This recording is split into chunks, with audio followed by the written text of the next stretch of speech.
Hey friends, I wanted to come to you tonight to share with you a little bit of a message that I've been getting from Spirit. I do a lot of readings, and during those readings, messages come through for the individuals that are sitting across from me or the individuals that I have in a group. And what I'm finding is that there's some reoccurring themes to messages that people in general need to hear. And I love the fact that we have this technology and social media and that I can easily record a video and share these messages with you. And I think it's important for folks to tune in and to hear this, because these things that I share with people aren't coming from me, they're coming through me. And I feel it's my responsibility to bring them to folks. So I wanted to share some of the messages that I've been getting, particularly within the past couple of days, week or so. Messages that pertain to me, but also pertain to the people that are sitting across from me during readings. So, what I have found over the past couple of years of doing readings and engaging with the unseen world, or the spirit world, if you will, it's really dawned on me that we are we're so connected, and it's interesting, and it sounds a little hokey, but it's very true that we are all connected, and that everything around us is relations, that we are all in a great web of relations with our living and our dead, and the seen and the unseen spirits and beings around us. And none of us are where we're at in life without the relations of other people. We wouldn't be where we're at if it wasn't for the good deeds and sometimes the bad deeds of other people. It's very much a ripple effect in this great web. I see a lot of people who have poor self-esteem, if you will. That's a good way to put it. And our spirits are very frustrated. I often use the analogy of the spirit world or the unseen world being like the mirror in a detective movie or a cop show. That one-way mirror where, the suspects are on one side and the detectives are on the other side. And consider yourself the suspect, consider yourself on the side where you can't really hear or see what's going on the other side. But our spirits are on that other side of the mirror where they can see and hear and feel you. And they send us messages as best they can. Some of us are better at receiving them or hearing them than others. And they are very frustrated in general because of where our culture's at. I know that thousands and thousands of years ago, think of human history being about 250,000 years old. And in our more modern history, in our more modern culture, we have fallen away from engaging that unseen world. Science is partly to blame for that, of course, and that's not to discount science, but we have to remember that the unseen world and things that can't be explained by science overlaps and interacts with us on a daily basis. So they're on that other side of the mirror, and they're frustrated because they see us and they see how wonderful we are and they see how special we are and they see what we're capable of, and oftentimes we don't see that. We're the last ones to see that.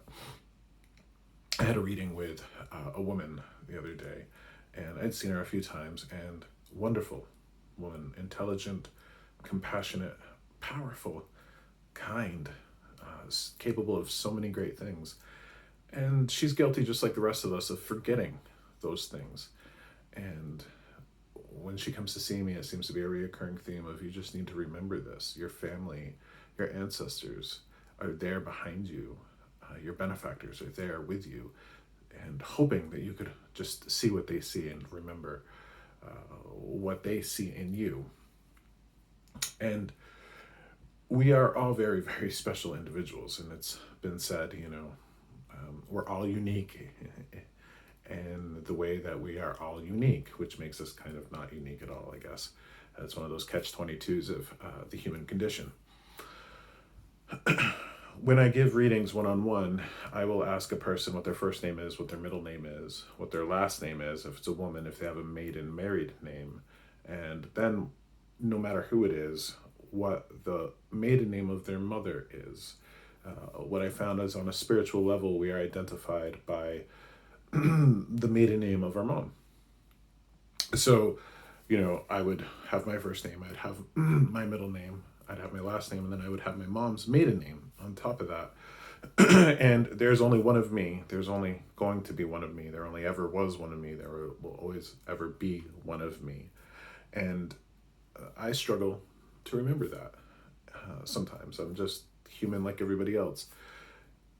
It's interesting walking into this path and doing this work. I see a lot of other psychics or mediums or people that engage with spirit, and it's very easy to get caught up with what they do and how they do it, and then it's very easy to feel inadequate, like you're not doing enough, or you're not catching up enough, or you're not accomplishing enough. So I've made it a point to just kind of isolate those people from my life. I don't want to see them. I don't want to know what they're doing. I don't want to even have their process taint my process. I'm very confident and have a lot of faith on what comes from the inside and what comes from the outside, external, my helping spirits, my spirit allies, if you will.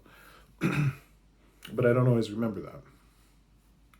And what I have found is that, yes, there are people out there that do what I do. But they don't do it the way I do it.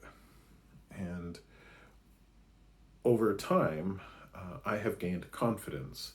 Now, being confident is a slippery slope, because confidence for a lot of people can slip over to be conceit, or to be conceited or full of oneself. So, I strive all the time to be humble, and I strive to honor the web of relation that I'm in. I wouldn't be who I am. I wouldn't be where I am if it wasn't for my parents, my friends, the people that have crossed my path, the spirits, the ancestors that have helped me get to where I am. And every day I make it a point to thank them. Being humble and having humility is very, very important to me. On the other side of that, it's very important to remember that I'm me, and I'm powerful in my own right. And it's okay. It's very okay and almost necessary to remember how powerful you are, to remember who you are. Those spirits on the other side of that mirror are watching us, and they want us to know how powerful we are. I'll give you an example. Like I said, there's a ton of psychics and mediums out there, but there's only one Josh Simons. There's a ton of movie directors out there. Who knows how many movie directors around the world there are. But there's only one Steven Spielberg. There's a ton of singers to all varying degrees out in the world. I recently went and saw Cher with a friend. I love Cher. There's only one Cher. Now these folks, think of them, Steven Spielberg and Cher. They are them, and they're very unapologetic about being them. And I don't know what to degree they railroad other folks, but I don't know if they do at all. But they're them. They know their path. They don't pay attention a lot to what other people are doing in their industry or in their field, as far as I know. And they're very much them. They're very confident in their gifts and their abilities and their path and what they're doing. So, there's people out there that you can emulate just like that. And I think it's very important, no matter who you are and what you are, whether you're a psychic, whether you're a mother, whether you're a father, whether you're a friend, to be the best one of those that you can absolutely be, because you bring a set of gifts and attributes and abilities to that role that nobody else ever has and nobody else ever will. So it's very important for us to remember who we are and where we've come from. It's also very important to remember the web of relations of the people that we've come from, and the people that are around us, and the spirits that are around us that help us be who we are. So I encourage you to be whatever you are as best you can be it, and to remember who you are and why you are. It's also very important, on one hand, to love yourself, of course. To love yourself like you would love a child, to take care of yourself like you would take care of your child. But it's very important not to let that love slip over into being in love with yourself. There's a huge difference between confidence and conceit. There's a huge difference between loving oneself and being in love with oneself. And again, it's a very slippery slope, and people have to, watch out for that. I've seen a couple of people during the course of readings that were very frustrated because life just wasn't handing them what they thought they deserved. And that frustrates me because I don't believe that we're entitled to much. I think that we are, as humans, entitled to life, liberty, and the pursuit of happiness, if you will. But we're not entitled to being famous or traveling the world. And that may or may not be in our path, but we're certainly not entitled to that. And it's very important to remember who you are, to be confident, and to be grateful of those spirits and beings around you that have helped you be there. But don't be conceited, and don't be entitled, and don't just think it's you. I've seen a lot of psychics, I've seen a lot of other people in different industries who might be good at what they do, and then all of a sudden it turns into the me show. Like it's all about me, and I'm the wise one, I'm the guru, I'm the great one. You have to follow me, and you have to pay attention to me. Co-create the reality that you want. Be the person that you want to be. Think of Lady Gaga. Lady Gaga marched to the beat and still marches to the beat of her own drum, whether you like her or not. She's unapologetic about who she is and what she wants in life and who she's going to help and what she's going to do while she's here. I love that.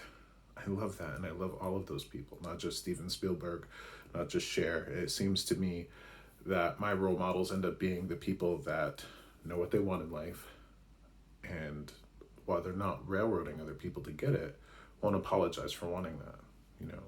I'm a big believer that as long as you're not hurting other people, that do whatever you want in life, right? So